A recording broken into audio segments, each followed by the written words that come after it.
Hello and welcome to The Editor's Eye, and we're going to be reviewing all of the Marvel films, and in detail. From a professional point of view, I'm an editor working in film and TV, and today we're going to be looking at the first film in the Marvel Cinematic Universe. That's the Hulk.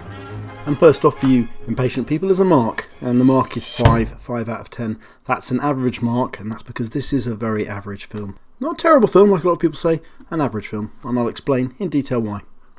First up, we've got to face some facts about the film. There's a lot of cliches in it, a lot of things we've seen before.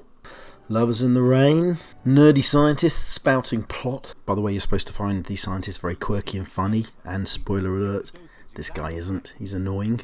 Is that going to be a lasting cure, or just some antidote to suppress that specific flare-up? I don't know. No, you don't, do you? So formulaic scientists, also a very formulaic action film ending. Smash somewhere up, preferably somewhere famous, because we like that. And we all like, well, most of us like good action sequences if they're done well, and these are done well. There's the big fight in the park scene, which is really done well, effects are done well, and it's quite gripping.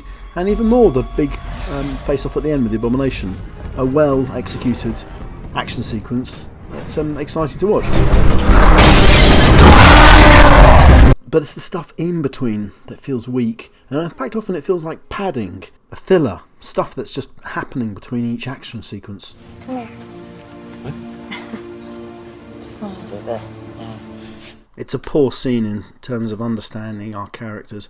I mean, the fact that they're in love just because they do a bit of teenage grooming, it's embarrassing really. It's not a way to understand adults in love. And it points to a deeper problem in the film, its handling of character. We'll take the main enemy played by Tim Roth. You get no real sense of what he's got against the Hulk. What's driving him apart from the fact that the Hulk kicks him quite hard. I'm sure that hurt, but I need more. I need more about character and motivation. This is important stuff. It's what really drives films. I mean, we don't just go to a disaster film to see disasters. We go to see people battling with disasters. Like we don't go to scary films to see scary things. We go to see people being scared by scary things. And it's exactly the same with our Marvel films. We don't watch Iron Man just because he's an Iron Man who flies. We watch him because he's Tony Stark. Mr. Stark displays textbook narcissism. Agreed? I mean, look at our main character here. He's given no dramatic drive whatsoever. He's just continually reacting to things happening to him. He never moves the story forward himself. He never actually makes the story change. And that weakness for characterization, you see it get played out repeatedly in the plot. It's just the same thing happening in the story. Bruce Banner being chased by the army, Bruce Banner running away. Bruce Banner being chased by the army, Bruce Banner running away. It's repetitive. And that means you are just inevitably waiting for Hulk to appear. Which is, don't get me wrong, brilliant. I absolutely love Hulk as a character. But he has a root problem, being a lead character in his own film. But as a co-star, like in Thor 3, or an ensemble player, like with the Avengers films, he works brilliantly. He just erupts into these films in a burst of green energy. It's great. Hulk smash! But here we've got no support. We've got no other characters to rely on. The whole film has got to depend on Bruce Banner and the Hulk.